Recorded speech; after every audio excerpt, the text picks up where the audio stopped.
Hi and welcome back to Full Time, a weekly football show brought to you by Polymarket. Today I'm joined with my friends Matthew and Lorenzo for a UCL recap. How are you doing, guys? Good to be back. Good to be back. You're on the Very last excited. time, Matthew. Yeah. It wasn't a very optimistic talk. It was about Italy losing to Bosnia. It was very sad. It's not a very nice way to start on a podcast, but we just put in the past now. Yes. We've got to wait 4 years now. Hopefully. In 4 years' time, we'll be back. And Lorenzo, how are you doing, man? I'm good. Thanks for having me on. Thanks for coming on. Today, guys, UCL recap. And I think there's no better place to start but yesterday's games.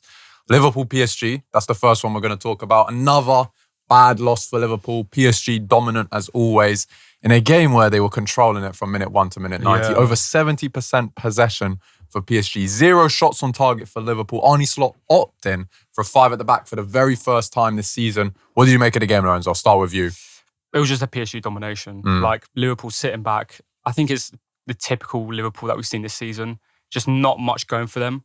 And then PSG, like as we were talking about earlier, Kvaratskhelia and Dembele, their whole attack, Doué. The individualism is it's scary for PSG. They have isn't so many technical players. Yeah. I just don't think Liverpool could handle it. Especially when they played 5 at the back, they were just sitting behind the ball. That's the thing. I think when it comes to, like you were saying as well, the individualism, do you think the PSG side is the best team in the world when it comes to individuals being able to make the difference? Looking now how they're playing, how they're gluing together, for sure, yeah. They're one of the best. They have one of the best teams where you can see the individualism, the quality of each individual player, it stands out. Even before, if you look in the players where they played, but compared to the top level teams in Europe, They're the best.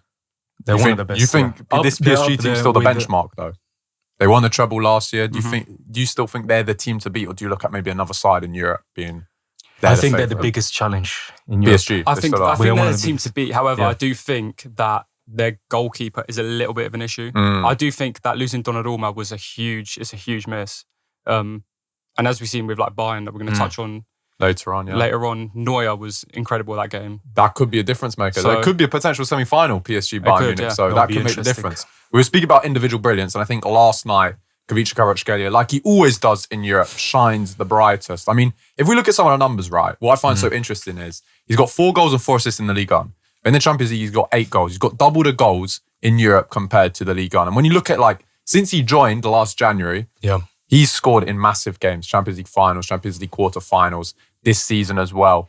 He's a big game player in Europe. And I think that's what sort of separates elite players from like good/great players, the ability to change the game when the moment matters most. Now, of course, Kvaratskhelia played for your guys' teams. They're both Napoli fans, by the way, guys.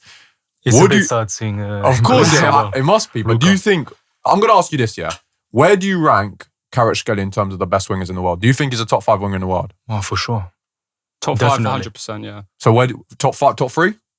Top 3, yeah? Are we going top 3? Are we going based on this season or just... Yeah, this season. This season? Right now. Right If now. you look at all the wingers in the world right now, where would you put Kvaratskhelia? Look, he's sort of been in the shadows a bit for some time. I feel like he's coming out slowly, and people are starting to recognize him.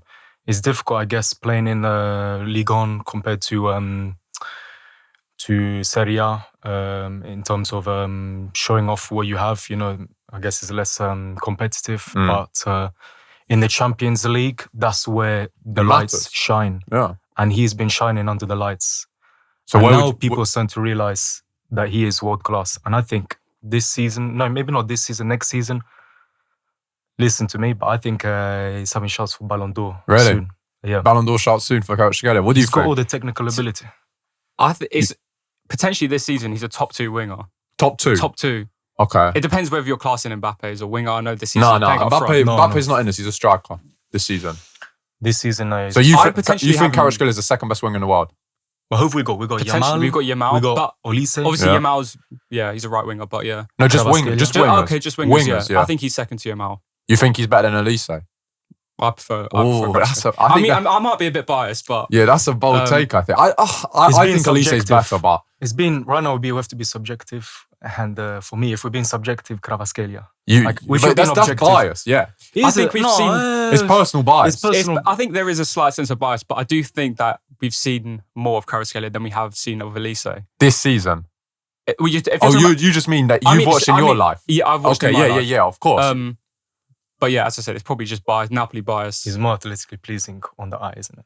I think that's up for debate, though. That is subjective. Yeah. That's the definition of subjective. For me, that's I know it's subjective. I don't know, guys. Obviously, Kvaratskhelia is crazy good. two-footed as well. He's more ambipedal than Elise and Yamal, really. Yeah. But I don't know. I don't think Kvaratskhelia is better than them two. But third, fourth, I think he's definitely top 5, maybe third or fourth, to be honest. Vinny, when he's on it, is still better than Kvaratskhelia, but he's up and down. He's too inconsistent. But yeah, I thought Kvaratskhelia was absolutely excellent yesterday, actually, sorry. But all and the that players, goal, they had a great game. Yeah, but this is the thing. That PSG team, right? They're like a liquid molecule. You remember studying this in science, where the electrons just go wherever they want. They can flow around. Look, this is revision right now, right? Yeah. This is nostalgia. But that PSG team is so fluid. Like the midfield move around. You got the fullbacks that are just bombing up and down on the pitch. They invert as well. The wingers that are just like fake wingers. Dembele, who's the traditional striker, but he can play on the right, he can play off the left. Yeah, They're such like a hard team to mark and deal with. And I think Slot. Look, I would have played the 5 back because they were going there for a draw. Do you know what I mean? They had to take something, try and take something back to Anfield. But playing only a 2-man midfield, a double pivot of Gravenberch and McAllister, I believe, against that 3-man midfield, you're always going to ask for problems. And Joao Neves, guys, I don't know if you saw the clip. Not only did he get the assist for Kvaratskhelia goal, but the first goal, he started that move with a shoulder pass. I don't know if you saw that. Yeah. Like, that's just taking the mick now. Yeah. Like, this Liverpool team, like, they've been so poor this season. Where do you sort of see them this year? Dropping off from first Champions League, Premier League champions to 5th. Not even going to get top 4 this year. But look, it's been a tough year for Liverpool, and you can see they're going downhill slowly. I don't know what to say. Like last year, they were completely at the top, and I don't know what's going wrong with them this season. Yeah, what has gone wrong? Well, look, they spent so much money on the attack. Mm-hmm. But I don't know what's going on with tactically, how they're setting up. There's no system. There's no system. It's always changing. You know, I guess with some injuries with what is his name? Well, Isak broke his leg. But I don't know if Slot is gonna. Would you think Slot should stay? For me personally, I would like him to stay. Yeah, but you're not a Liverpool fan. But objectively speaking, look, if I was a Liverpool fan, no, I would be a bit concerned with the way they're playing. If I was a Liverpool fan, I wouldn't want Slot to stay. With the amount for the money season. that they spent. Yeah, no, I think he'll go. He probably would go. Yeah. Yeah, it's been a poor year. The thing is with Liverpool, it's like last season.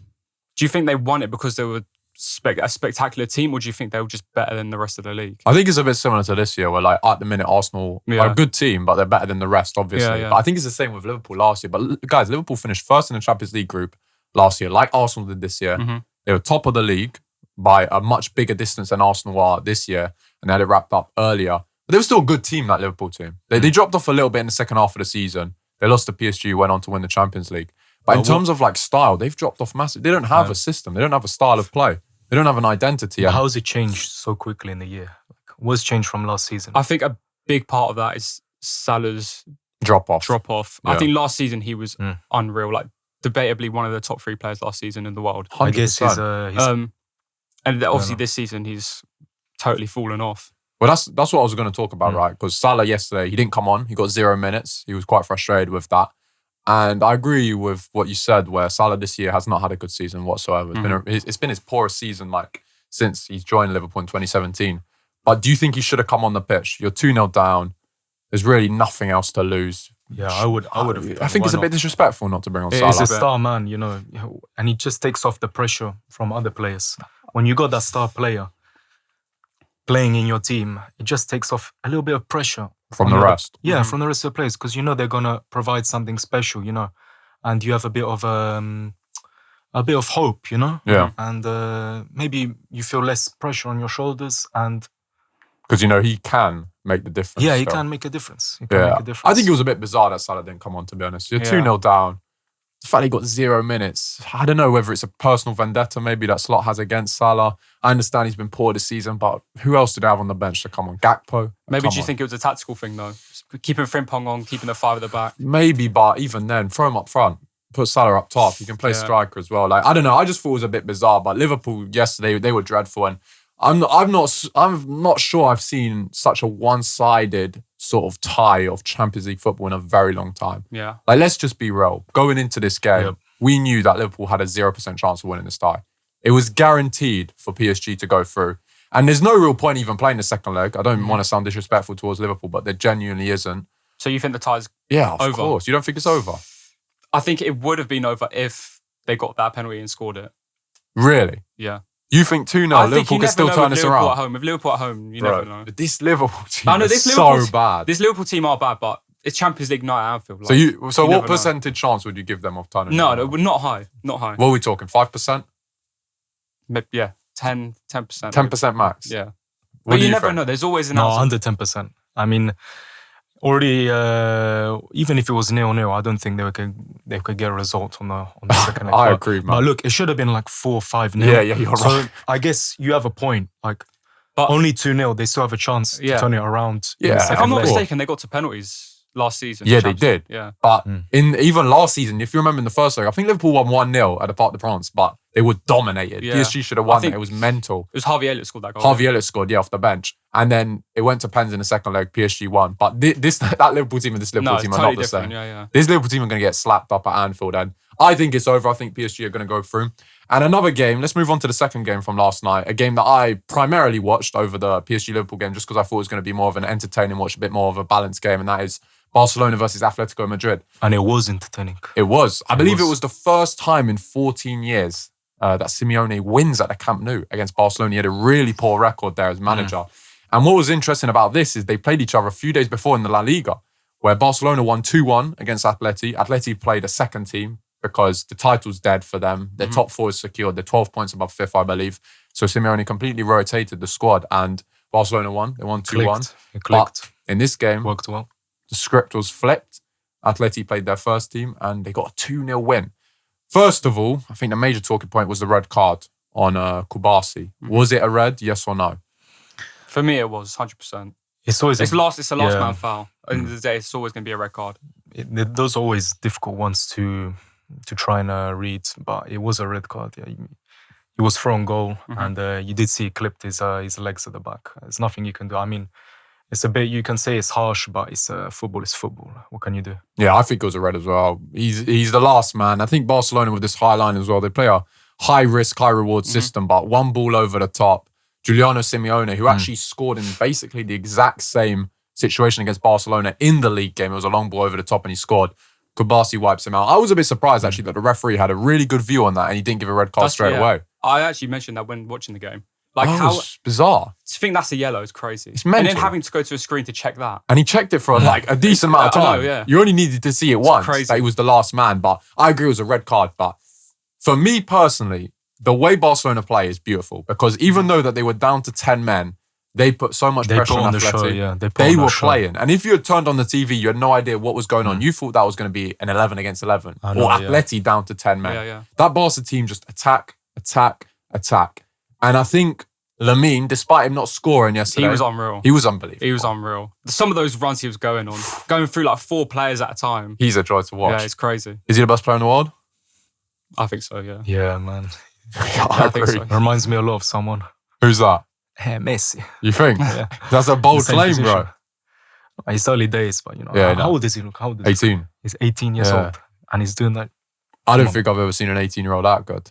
It's crazy, man. It's Yeah, crazy. he's a joke, man. And I actually thought Ruggieri did quite well. He on did, him. he I did think do he well, handled yeah, it yeah. pretty well, to be honest. But Lamine was just when Lamine wants to play football, it's game over. And I don't know if you noticed that one chance that Rashford had when he took it around the keeper, but that Trivela pass from Lamine. Wow. Crazy. He did it against Oh my them God. a few days before. Yeah, I saw that. That's when he like hit. He nutmegged someone He nutmegged someone. And then he played the did it Trivela through on goal. to It's like- Dani Olmo, I think, and he missed. And he missed, yeah. But when it comes to the Trivela trait, obviously we think about Quaresma, and rightfully so. He's the king of the Trivela, right? But Lamine, Yeah. he is that guy. When you think about Trivelas now, surely Lamine Yamal comes to your mind, no? Yeah, for Yeah. sure. He's incredible. He's at doing it. it every other game nowadays. That's what I'm saying. And Lamine, he doesn't use his right foot often, but he doesn't really need to when he's Yeah. got the Trivela trait locked down. But yeah, Atleti, I thought Atleti just were really ruthless, to be honest. They had a couple chances. I think at the start of the game, Alvarez, like within the first 7 minutes, it was really like a boxing match where they were just trying to knock each other out. It was really, really good, really entertaining watch. And then the free kick, that free kick from Alvarez, guys. No, he took his free kick well. Where He would you took the chances very well. Where would you rank Alvarez in terms of like best strikers in the world? Would you say he's a top 5 striker in the world? I think it's an interesting one because It's I do think interesting. he is very underrated and has been underrated for a long time. I think he was pivotal in Man City winning all Yeah. those titles. I think potentially, would you say? I don't know. Would you say he's a top 5 striker? Because It's difficult to obviously put in you've the top got 5. Mbappe, He's Haaland. definitely world class. I think Yeah, he's, for sure. I think he's 5th. I think better than him is Mbappe, Haaland, Kane, and Osimhen. That's it. I think he's better than Lautaro. Osimhen, yeah. I think he's better than whoever you want to name. Who else can really rival? Would you have Lewandowski over him? No, not now. No. I'm not counting Dembele as well as a striker. No. Okay. Yeah. So I think he's 5th. Yeah. I wouldn't take Lewandowski. I think the over fact him that he right plays for Atletico, I think people underestimate him just because I of think it's like sort of shadowing him. Sort of, yeah. When I watch Alvarez play, he just, especially when he's playing when they've got that Atletico kit on, it just reminds me of Aguero. Yeah, really similar. Argentinian as well. It's just the small build, like he's a good dribbler as well, man. Aguero was a really good dribbler back in the day. And that free kick was incredible by Alvarez. I don't think he was ever going to save that, João Garcia. But even the second goal, Barcelona, it was all Barcelona up until that point, even with 10 men. Quick counter. Ruggieri's actually the one that gets the assist. Sorloth, movement in the box, peels away from the defender, taps it in, and it's 2-0. But what is the likelihood that Barcelona turn this around at the Wanda Metropolitano? Because earlier this year, of course, in the Copa del Rey, Barcelona were 4-0 down against Atleti in the first leg.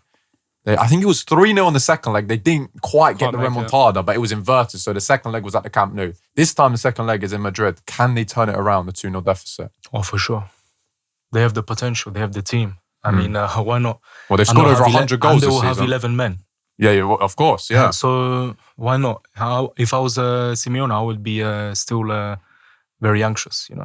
Don't think 2-0 is going to be enough. Would you, if you're Simeone, would you like park the bus, defend? Because we know what Simeone is like, very pragmatic manager. Yeah. I think, but based on this season, I haven't watched a lot of Atletico this season, but they haven't been like this super defensive team like they've always been. And as we saw in the second leg against Spurs, they were leaking goals. The tie was done. It was done, but it's complacency, isn't it? But look, why would you park the bus? When you have the quality up front, I would go for another goal.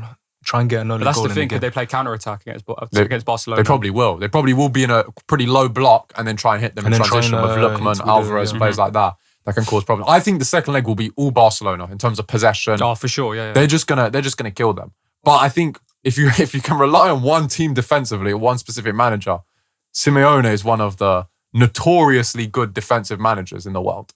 He can get a result grinded out. He had a 4-goal advantage in the Copa del Rey. And in the second leg, he conceded 3, but it was close though. That's the thing. It was a close second leg.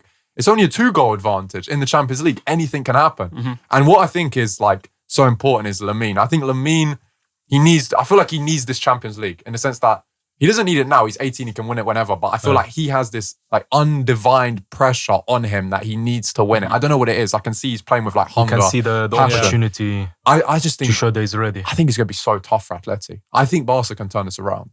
It really depends on how Atletico set up. Because against Barcelona last night or the night before, they were manhandling Yamal. Yeah. Like he was going, like they were just all over him. They were hacking him.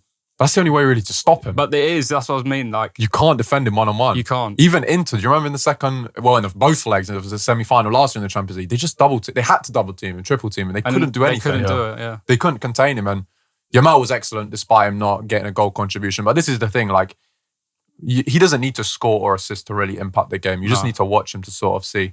But that was a really good watch. So if I get your predictions for that game, we predicted all predicted PSG will go through. Yeah.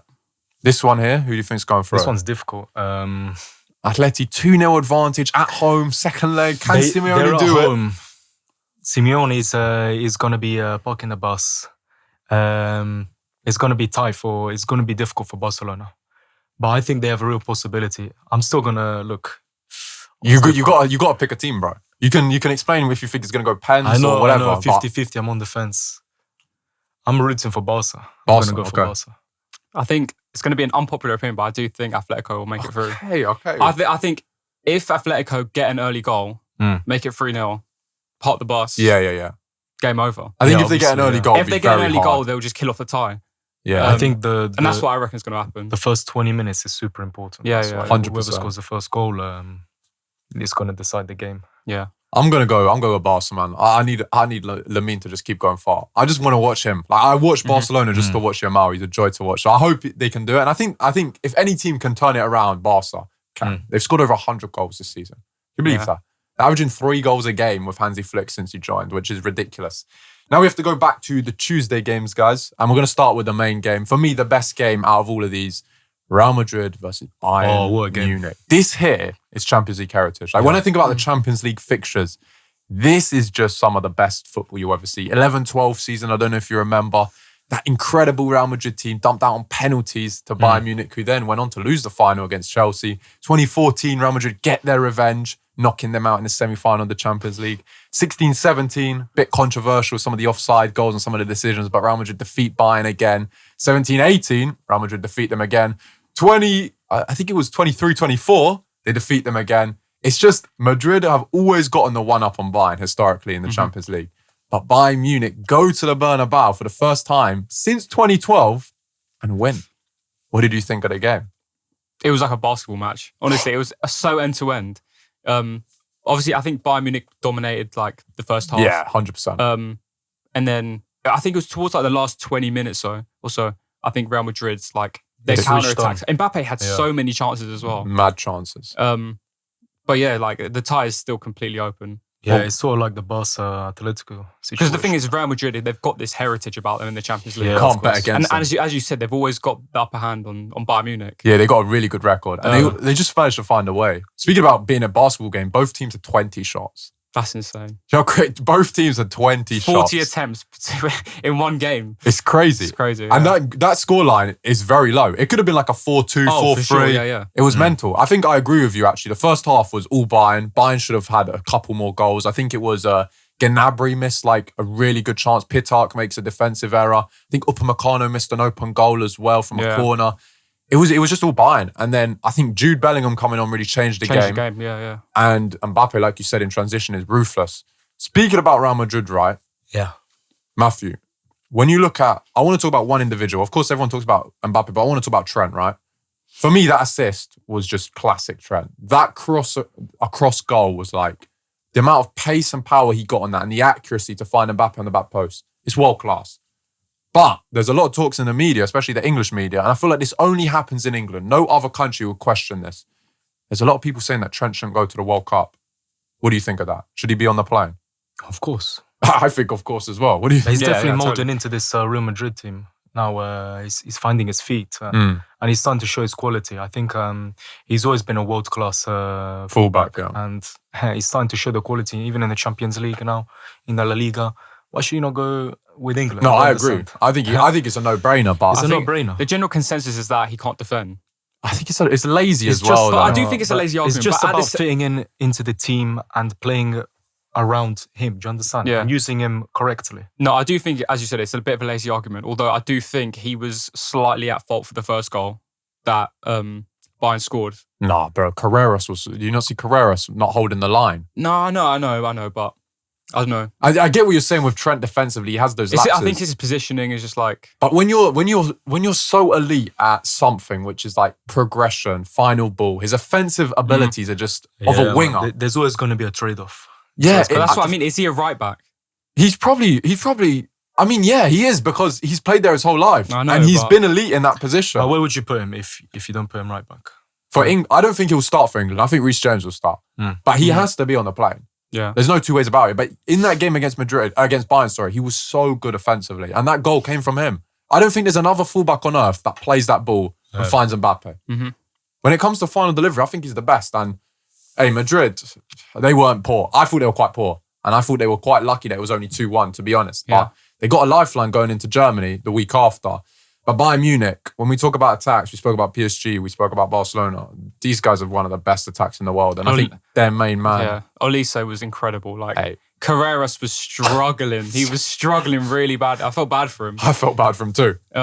Yeah, but even like on the other side, Diaz as well. Top level player, so underrated. So underrated. Individualism. Yeah. I can say the same thing for PSG and Barcelona. And Bayern, they're very similar. Yeah. You look at the players they got up front. It's scary. I think it's a bit of a shame that PSG and Bayern are both on the same side. It would have been a great final. Because them two in the final would have been insane. You're right. It would have been a great final had they played against each other. But yeah, Elise. I mean, we spoke about Kvaratskhelia earlier. I'm pretty much set that Elise is the second best winger in the world. I feel quite sorry for him, really, that Lamine Yamal is as good as he is in his same position. But Elise is now, I think he's on 29 assists in all competitions in a single season. The record is actually held by Messi twice and De Bruyne for 31 assists out of the big 5 leagues in all competitions. So he's on 29? He's on 29. So he's 2 off the record. Wow. Messi did it in 11-12, 14-15, and De Bruyne did it in 22-23. 14-15, Messi won the treble. 22-23, De Bruyne won the treble. Elise this year could very much win the treble. And he's only 2 assists off. He's easily breaking that. But he's having, for me, a generational season. This is like, he's already broken out. Like, everyone knows how good Elise is, but this is where he's really cementing himself as one of the best footballers in the world. And I think if he was to win the Champions League, potentially France have a good World Cup campaign, maybe win it as well, and he's a big factor in that. I think he's on for Ballon d'Or shouts. He's been excellent. Yeah, for sure. For sure. And as you say, as France's attack as well. If him with Mbappe and Dembele, like it's going to be Turkey as well. Turkey, it's looking scary. Doué, they got so many options. You've got Ekitike, £100 million striker on your bench. He's not going to get minutes. He's not going to start. And Elise, for me, Elise does the simple thing so effectively. Like his left foot is brilliant. I don't know why can't they just cross the border, go a bit more south and maybe get a residency come to Italy. In Italy. We could do with a few of those attackers. We could. I would love it if Elise was Italian. But I spoke about Kvaratskhelia earlier. You're very much set that he's better than Elise. You think Kvaratskhelia is better than Elise. Come on, man. I think he's got the qualities. I think, look, give him a year or two, but Kvaratskhelia, he's got Kvaratskhelia old. How old are they? Who's older? They're probably about the same age. No, they're both young. This is a good... Yeah, they're both young. Like, just because he's big, look a bit older. But I think Kvaratskhelia is like 24, I think. But look, Kvaratskhelia Kvaratskhelia is 25. Elite shooting. His dribbling is out of the world. So is Elise. He's got passing, phenomenal passing, unbelievable passing. You put these traits together. He doesn't remind you of a particular player. He reminds you of different players, different qualities of different players. Who are you talking about? Kvaratskhelia? Kvaratskhelia, yeah. Bro, I just looked it up. Kvaratskhelia is only 1 year older, so they're very similar. Mm-hmm. Similar age. I think Elise is the better passer with the ball. I think Elise is a better playmaker. Bro, he's got 29 assists. Yeah, you can't... Not to talk about chances created. You can't go against the numbers at the end of the day. But I think just on the eye test... Hey, Elise is jogger. Yeah, but I just like the two-footedness of I know. And just like... He's better with both feet, I agree. But Elise, I don't know. I think Elise is better, man, I'll be honest. The season he's having, with the output he's having in the league and the UCL, and they're both in 2 of the best teams in the world, so you can't say that, Elise is in a better team. Yeah. And you can't really say that like the Liga's worse than the Bundesliga or the Bundesliga's worse because they're about the same. And if we want to use the argument, Kvaratskhelia, I love Kvaratskhelia, but he's only got 4 goals and 4 assists in the league. Mm-hmm. That's low numbers for the Ligue 1. And I'm not disrespecting Kvaratskhelia. I think he's quality, but I think Elise is levels. I do think that PSG rotate their lineup quite a lot in the league. But he's quite set on start of the Kvaratskhelia. Now he's starting. I think in the Champions League, he starts pretty much every Champions League game. But Kvaratskhelia gets a lot of minutes in the Ligue 1 as well. But I don't know, guys. I just think Elise, man, I think only Yamal's been better than him as a wide player. Elise has been a top 5 player in the world this season. I think so, yeah. Yamal, Mbappe, Kane, Haaland, and him. You'd have Haaland in there, really? Yeah, probably Haaland as well. Even Haaland, when he's not... Or Pedri or when he's Coutinho, not playing maybe. his best, he's still world class. Haaland's an elite level goal scorer. I know, yeah. He's dropped off a bit at the start of this year, but the start of the season he had, it was generational. Yeah. But yeah, Elise, man, what a player. And I cannot wait until that second leg. That second leg next week is going to feed generations to come. Mm-hmm. Who is going to go through though? Bayern Munich or Real Madrid? It's at home, guys. Tchouameni's suspended as well because he got a yellow card, if you want to factor that in. Can Madrid do it? You said earlier, never bet against Madrid. Mm-hmm. And I've been on the end of that a couple of times with Juventus. I know firsthand, these guys, then you can't mess with them. But this Bayern team, I think, are stronger. They're a super team. This year, they're very strong. I want Bayern to go. I just think the difference between this Bayern Munich team and this Real Madrid team is that when I watch Real Madrid play, they seem like there's a lot of individuals there. Whereas this Bayern Munich, they play as a team. They have a system in place. Yeah, I agree. However, I do think, going against what I literally just said, I do think Real Madrid will go through. Why? Yeah. Just got heritage. Just because it's Real Madrid. You do never bet against Real Madrid, honestly. I get it. The thing is, I agree with everything you just said. I think Bayern are by far and away the better team. I think Bayern this year, Bayern, Arsenal, PSG are the top 3 teams in the world for me. Real Madrid, very individualistic. They rely on moments, very up and down. You can't bet against them, but I am betting against them. I think it's Bayern's time to defeat them, man. I think it'll Bayern, be interesting. It'll be interesting to see in the semis with Bayern and So who are you edging it towards? Bayern Munich. You think you don't think it's going to be close in Munich? You think? No, of course it's going to be close. You think it will be close? But okay. I think they just have the quality this season to go ahead and make it to the semis.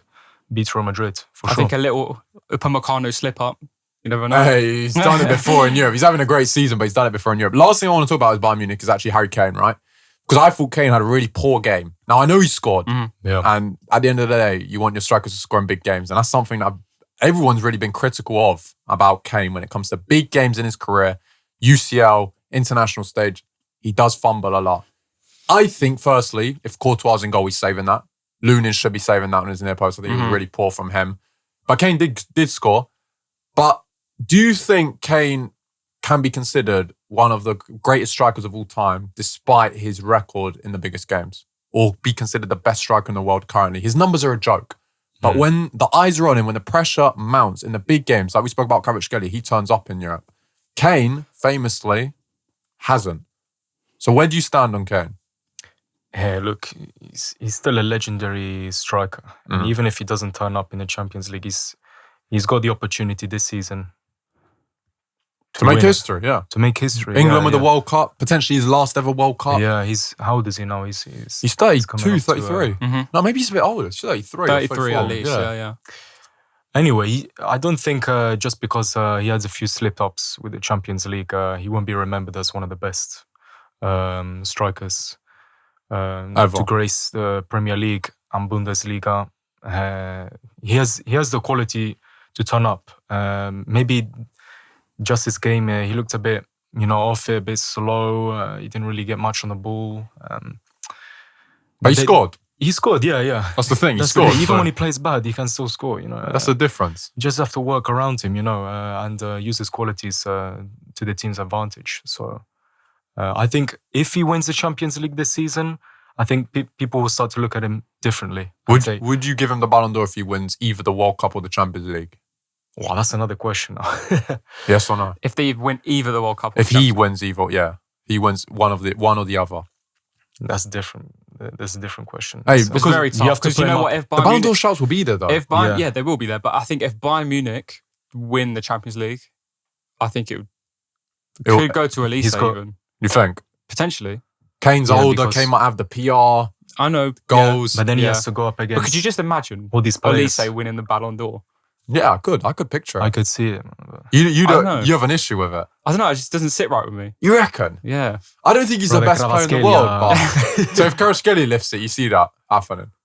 He just seems like a more Ballon d'Or player. I don't know. I don't know, but I think Elise is very well. Yeah, I can picture Elise with it. I don't know, but this is on Kane. Would you give it to Kane if he wins one or the other? Yes or no? I think you have to, though, don't you? You would? Yeah. You? Okay. You have to see how he plays in all the rest of the games. Bro, I can't just say if now. Bayern win the Champions League, he has a good run in it. He has a good run in either one. He puts up good numbers. Yeah. Yes. Okay. I think it's more likely to happen if England win the World Cup. Yeah. I think because he will be the main man. For sure, yeah. And Ballon d'Or favours World Cups. That's another question. If he plays well in the World Cup, turns up, which he can do. You see, he plays well for England. So why not? Why not? And the last game, guys, is the worst game of the four. Arsenal Sporting. Well, Sporting Arsenal, actually. It was in Portugal. 1-0 win. Havertz right at the end. Beautiful assist by Martinelli. Arsenal did probe quite a bit. They conceded a lot of chances, really. Notable standout was David Raya. An incredible. I don't know if you saw the save onto the bar at the start of the game within the first 6 minutes. Yeah, that was good. Incredible save. Great performance from him once again. But Arsenal get over the line, as they have done a lot of the time this season. It wasn't necessarily the prettiest performance, but they take a massive 1-0 lead back to the Emirates next week. Guys, is this routine? Can Sporting cause an upset in London, or is it Arsenal's ticket to the semi-final? They definitely have the potential, Sporting. Think? They've had a good run in the Champions League. They have. They have had a very good run. This is Arsenal. This isn't, disrespect, they were good. This isn't Bodo Glimt. This is Arsenal, away from home in the second leg. Arsenal are at the top of their game now. This season is they're shown to be ruthless. So Then going to London, to the Emirates is going to be tough for Sporting. Never say never though. They have a nice sweaty team. They can bring something out the bag maybe. I don't know. What do you think, Lore? I watched a bit of the game.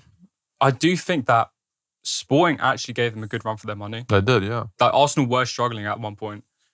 But as you said, this is typical Arsenal, just 1-0. Like They don't play pretty football. No, Everyone knows it. They don't. They just get over the line. And hey, all you need to win trophies is getting over the line. It doesn't really matter how you do it. Yeah. I think Arsenal are pretty much confirmed in the semi-final again. If Sporting cause an upset, it would be incredible. Never know. You never know. A few years ago, Sporting Lisbon knocked Arsenal out the... Well, was it Europa back then? They knocked them out on penalties. it must have been Europa League. It must have been Europa League. I don't think they've played in the It was Champions a League. few years back. They knocked them out. It must have been Europa League in the Emirates. Yeah, it must. Yeah, hey, You never know. you never know. But yeah, this Arsenal team, they're strong. But as you said, like Sporting had them on the ropes, and David Raya was the standout for sure. I think this season, David Raya has been. A lot of people say top 3 keeper in the world. I can hear it. I can hear it. I think Courtois, Gigio, Joan Garcia, him. I think Maignan has been good as well this season. Would you put him in front of Gigio? No. He's good. They're both good at different things though. Like Raya's better with his feet. Raya's way better at claiming crosses. But shot stopping, Gigio's better. But the thing is, David Raya, he might be more complete in like, I think David Raya's shot stopping is like better than some of, which is not even a weakness of David Raya, but like his lesser assets are stronger than Donnarumma's lesser assets, if that makes sense. He's more of a modern keeper. He's more a modern keeper and he's maybe keeper. more well-rounded, but I think David Raya's been phenomenal this year. Like, I'm really struggling to name a lot of keepers better than him, in my opinion. I don't think there really are many. And he kept Arsenal in that. He could have easily been a 2-1 to Sporting if it wasn't for him. And those are the difference makers you want in the Champions League. We even forgot to speak about Neuer. Neuer was excellent. Neuer was crazy. He was rolling back the years. And how old still is he? got it. 40 what? I think he is 40. He's 40 years old. I think he's 40. That's crazy, So yeah. he was doing what Buffon was doing back in the day at 40. literally. And those guys are just like, I know the whole GOAT debate's back up again with Neuer having that brilliant performance. I'm sick to death of it. Like we all stand on the same opinion here at this table, I think. But yeah, Neuer's phenomenal. But keepers are massive. And like you said, Lorenzo, I think his name is Stefanov, the PSG keeper. Hey, that could be a difference maker because Gigio won them that Champions League last year. For big sure, saves. yeah. So actually, this is an interesting topic, right? Because I was having this debate with friends. This isn't necessarily related to the Champions League, but is the goalkeeper position the most important position on the football pitch? Like you're building your team. You can have the best of right winger, striker, left winger, 6, 8, 10, centre backs, full backs, goalkeeper. How are you prioritizing it? Like, are you going, I'm taking the best keeper in the world first. I'm taking the best striker. I'm taking the best number 10. Like, how do you view that? Is the keeper the most important position? Look, they're definitely a difference maker, but I wouldn't put him a goalkeeper as the most important player on the pitch. Which one is? The one getting the most touches on the ball, I would say probably a centre mid or someone, the person in the field making the most difference. I would probably say centre mid, something like that. Wingers maybe or striker. I think it's between striker and goalkeeper. I think so as well. Because with being a goalkeeper, it's like you make a mistake and it's more than likely going to end up in a goal. And you can't say that for any other position. So That's yeah. true. And they get so much stick as well. They do. Yeah, the mistakes are like they're more impactful on the game. I guess. 100%. I think it's between striker and goalkeeper. The thing is with a striker though, goals win you games. Like if a keeper just prevents, the best that can happen if your striker or if no one else puts in the back of the net is a draw. That's the best possible outcome. A striker who scores 40, 50, 60 goals a season, I think makes more of a difference. But I'd probably say keeper second to striker. Yeah. Like it's so important. I think it's a toss-up between the two. It really is tight. It really is close. And guys, just before we end this episode, before we get into next week when we'll know who's in the semi-finals, early predictions. I'm going Bayern Munich versus PSG in the first semi-final. And I'm going to go Barcelona comeback against Arsenal. And those are actually the games I want to see as well. What do you think, Matthew? It's the same for me. You agree? Yeah. The only thing that is tricky to decide is if Barcelona. No, for me, Barca. Yeah, Barcelona if they can come back. Okay, and that's the difficult one. And then Real Madrid versus Bayern Munich. Bayern. That's another difficult game to predict. And Lorenzo, you're sticking with Atleti. I'm going, yeah. That's the only difference. Atleti, Atletico. Arsenal. Okay. And I reckon Real Madrid and Bayern Munich. Bayern Munich. No, you said Real Madrid Real earlier. Madrid and... Oh no, Real Madrid and PSG. PSG. Yes. Hey, so you got two separate different teams to us two. Yeah. But those would be really, really good games. Guys, let us know in the comment section what games you want to see, what your predictions are. Like, subscribe, share, all that good stuff. And we'll see you next week in the next episode. Goodbye. Ciao, ciao.